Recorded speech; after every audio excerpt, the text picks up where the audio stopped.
guy doesn't even have the keys to this place. Oh my God. Watch him. He's about to yell at somebody right now. What's the combination? Come on, bro. It's 0000. It's not. 472 a series about the real and real estate. None of this Instagram, hi, I'm on a cell phone. I want people to tell us their wins, their losses, when they filed for bankruptcy, when they had the water shut down on them, they couldn't get the money, they had to wait for this closing delays. Those are the type of things. Listen, we're all about positive energy here. We all want everybody to win, but we don't want people to make the same mistakes that we make. You're gonna see some big wins, you're gonna see some big losses. Just get ready. Grab a notebook, take some notes, and let's win. The real and real estate. This episode, I'm with my man, Kyle Seboth, Century 21, Limitless Group. Just out of that. Kyle, what keeps you going? So for me, right, so it's the journey, right? It's the process. I love that there's losses in the process. I love that there's wins in the process, but I love that the process is limitless. Yeah. And that's why we named Century 21 Limitless, because it really fits with what I'm looking at, right? Every day my mindset is, what can I do better? Not, oh my God, there's a problem. You're gonna have problems, right? You wanna make a lot of money, solve a lot of problems. I look at it and I say, how can I, as a real estate agent, help a ton of buyers buy property? How can I help sellers sell property? How can I take real estate and do more? So for me, this game never ends until I want it to end. And that's the part that... Who is the competition? Myself. I don't compete against anybody. Who you compete against? Every morning you're waking up and you're like, I cannot lose this day. I've seen you sick working. I've seen you with a broken ankle playing basketball, trying to get it on the court. I've seen you from basketball to where you're at right now. Look where we're at right now. This is huge, bro. Right. So I compete against myself. And I compete against myself, and what I mean by that is, like, every day you got 24 hours. How well did I use the 24 hours today? And what could I have done better tomorrow? And that's honestly, like, when you're coming up and you're growing and you're, like, there's always other people in your field that you want to compete against. Oh, I want to be better than him. Oh, I want to be better than her. At some point, though, you got to look at yourself and be like, you've surpassed that. Now what's next? And what's next is to take every single minute, every single hour, every single second, and be efficient with it, and turn that time into something that's gonna make you better. Otherwise, you can look at, hey, yesterday I wasted time doing this, right? Now today, I gotta go ahead and change that. What I did yesterday didn't work, so I gotta change it and do something different today. So the competition is in you, and how bad do you want it? How far do you wanna go? You can go as far, or you could stay as complacent as you want, but it's all on you. You know, one trait that I've noticed about you over the years is it's like you got this clock in your head. As soon as you hear bad news, it's 5, 4, 3, and you forgot about it. Have to. And it's instant. And I've never seen you talk about it. You just drop it, and that's it. How do you work like that?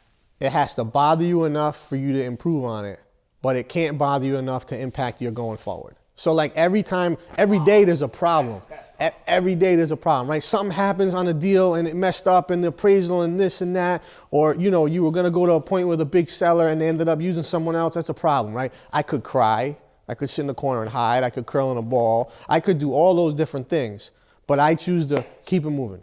If you don't keep it moving, there's agents in our office that are super productive. I'm talking like $15 to $25 million producers. That's top 10% in the state of Rhode Island, right? That's real production. And I was talking to one of them maybe like 2 weeks ago, and she was like, yeah, you know, I had a deal that fell apart, and I've spent all day yesterday and today working on it. That's a problem. You're spending too much time on, right? You're letting it consume you. You have to find a solution and move on. Find a solution and move on. Make a decision and move forward. Now, on the professional side, that's really important. Right? I think a lot of people struggle with, number one, making a decision because it might be wrong, and number two, moving forward. If you can do both of those things in a split second, you move on. There's two sorts of mindset. The mindset of scarcity and the mindset of abundance. Scarcity is you're worried you're going to lose what you have and you'll never get it again. Abundance is the whole world is yours, the world is your oyster, you got to go out there and kill it. Once I started to adapt, and I'm still not there yet, that mindset of abundance, meaning like there's always tomorrow, you're gonna keep moving, you gotta move on. I firmly believe if you weren't meant to deal with something, you wouldn't be dealt it. There's a reason that you're dealt with that situation that day. So somebody gave you that for some reason to either learn, to be humbled, to fall down, to be frustrated. But I would say 5 years ago, when I really started to get to doing a lot of production, is when it happened. So the biggest thing what is, like we're talking about the real estate, right? At the end of the day, you can't make it, and you're not gonna make it easy. You're not gonna win the lottery. People think real estate is so easy now. Everybody's been winning for the last 10 years. There hasn't been any losses. Nobody talks about losses.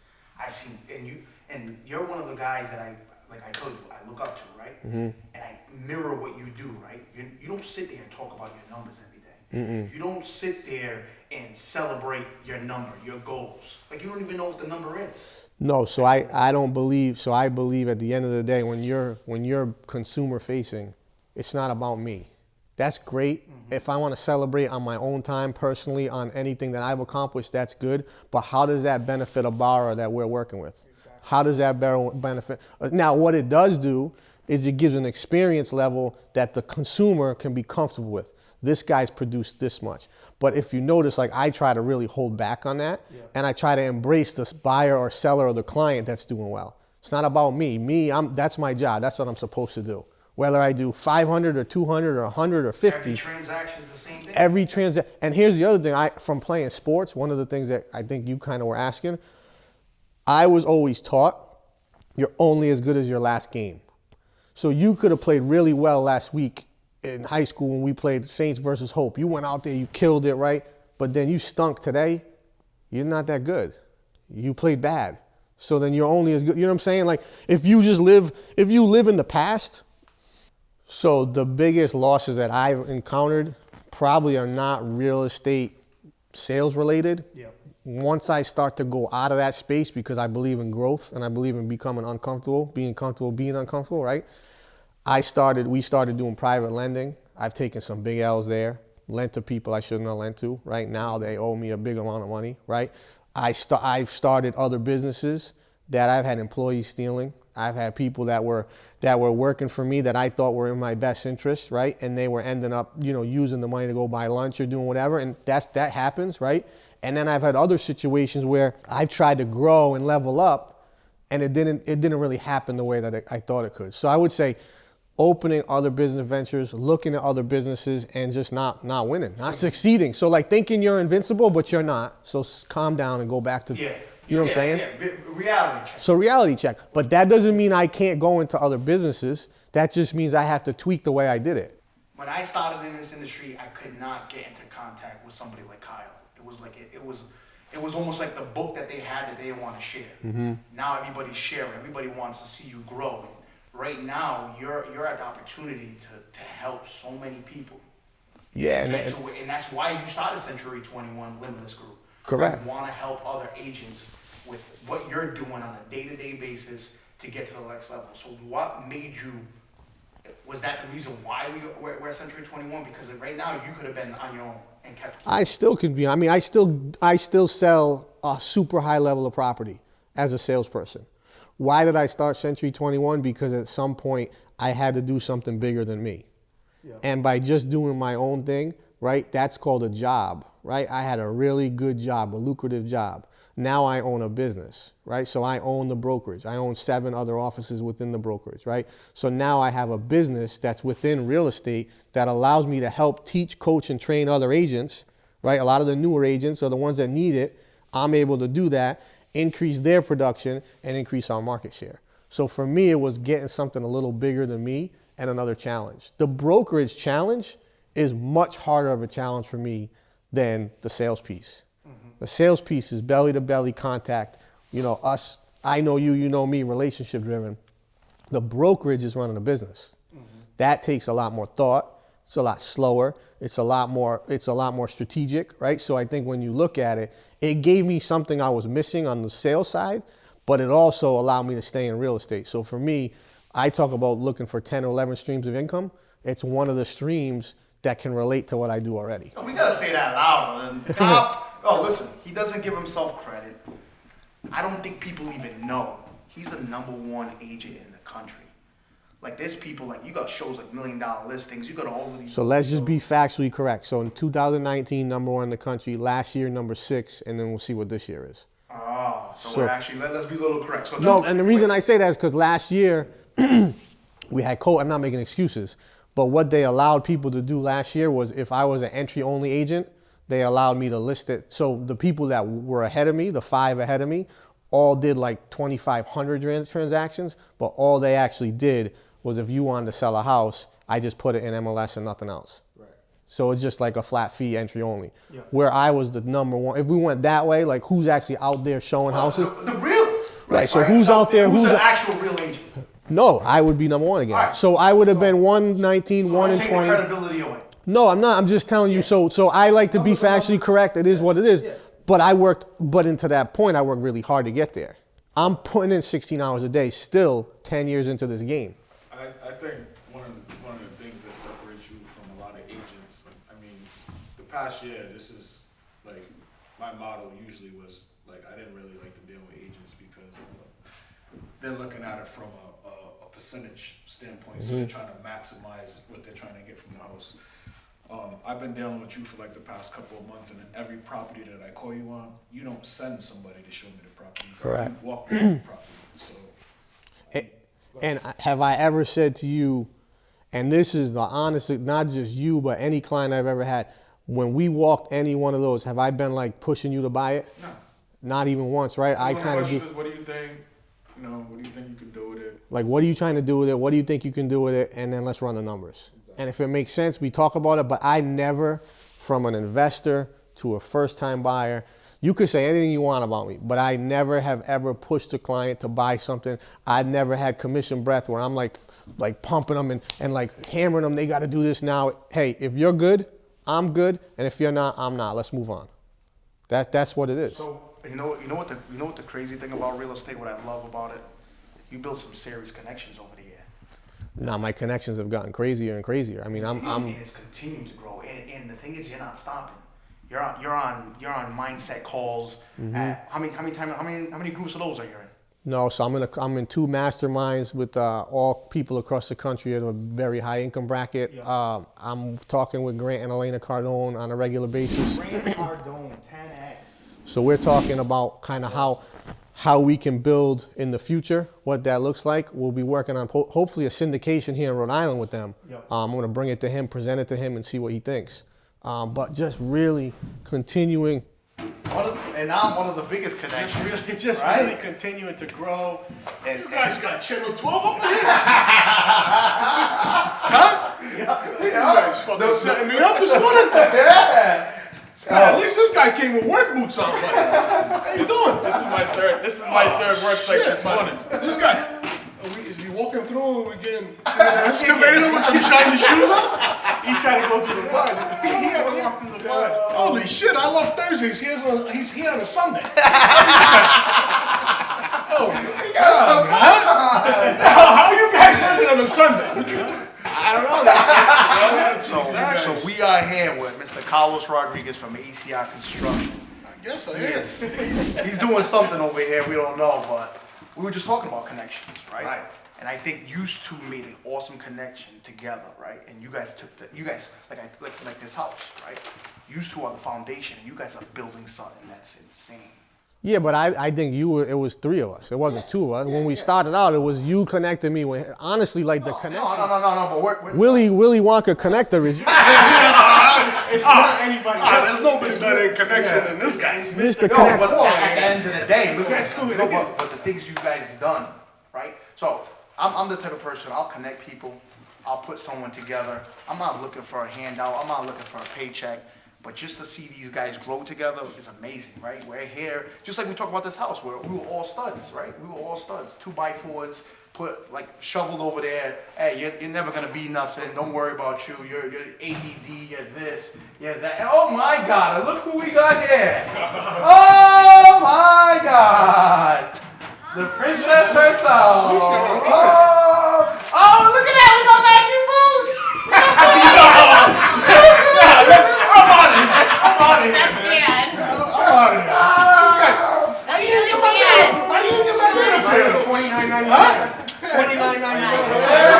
It's got no color. Mine are $5.99. They are so Yes. comfortable. I'm ready ready to walk through the mud and you guys came with shiny shoes on. So when you were talking about that, it's interesting, right? So when you was like, oh, you two are the foundation or whatever you said in the beginning. Mm-hmm. But think about this: what you put out, you get back. Mm-hmm. You could have easily been, because there was a fourth guy, right? Good guy, whatever, and it just didn't work out. It didn't pan out.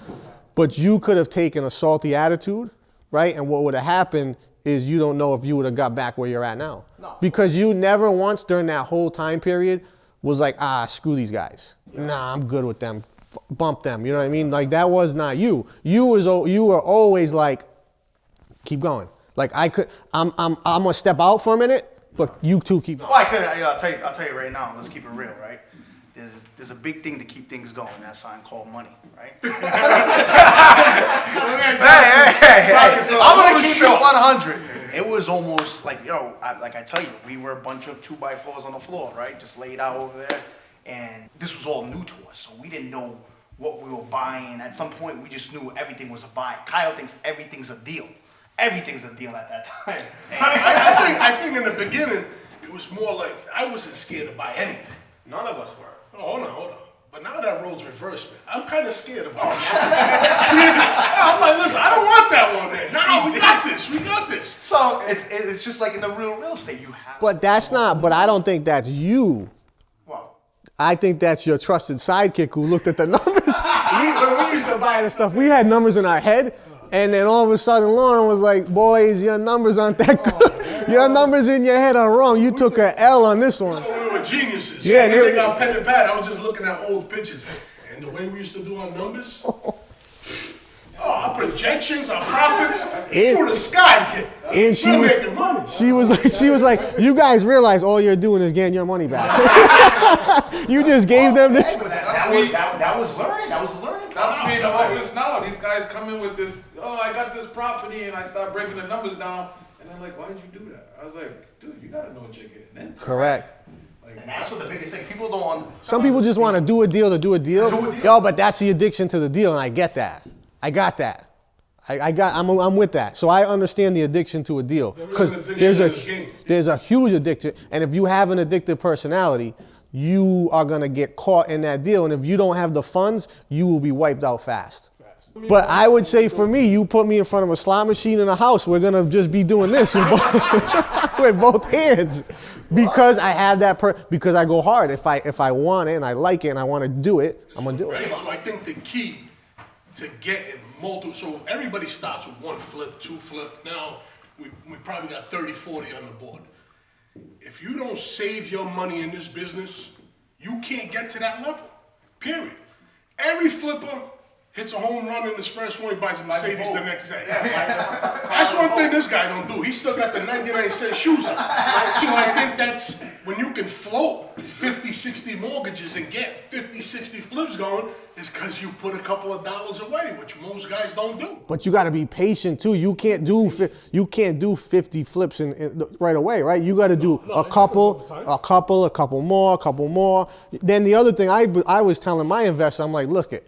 The flips are good, and that game is always going to be there. Whether it's a good market or bad, there's always a spread, right? So now you're just selling higher, but you're buying higher. But the spread's still there.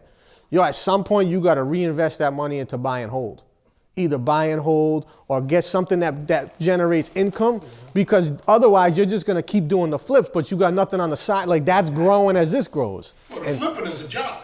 Correct. You know what I mean? Like our passive income, rent rolls and stuff like that you can passive income to a management company and still get your checks every month.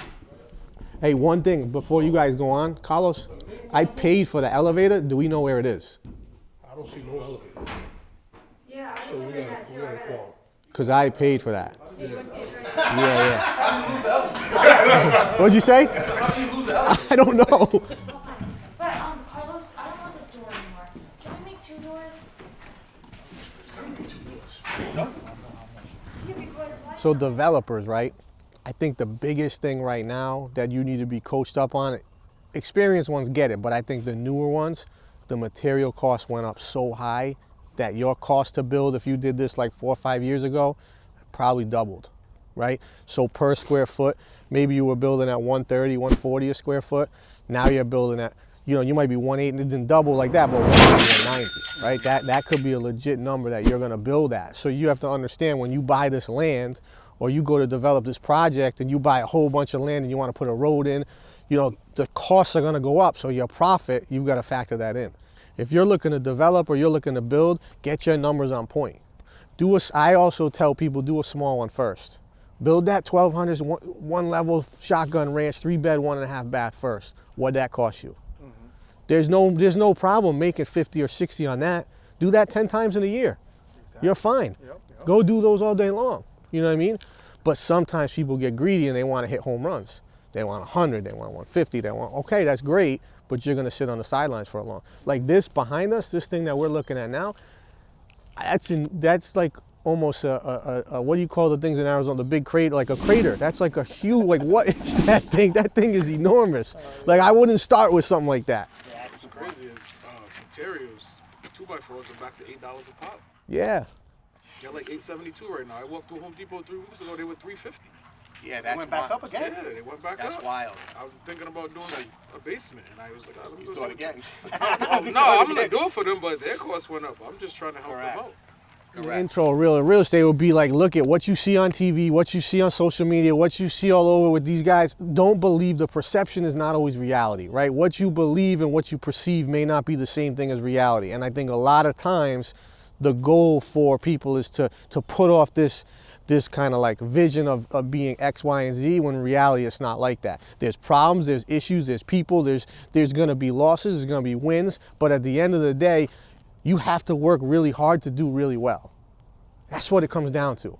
You have to care, you have to be honest, you have to work really hard, and you have to have a passion for it to get to a level that you wanna be at. Now you can go ahead and continue to operate at whatever that level is, right? And do what you do, but if you wanna level up, you gotta work really hard. You can do well, and guess what?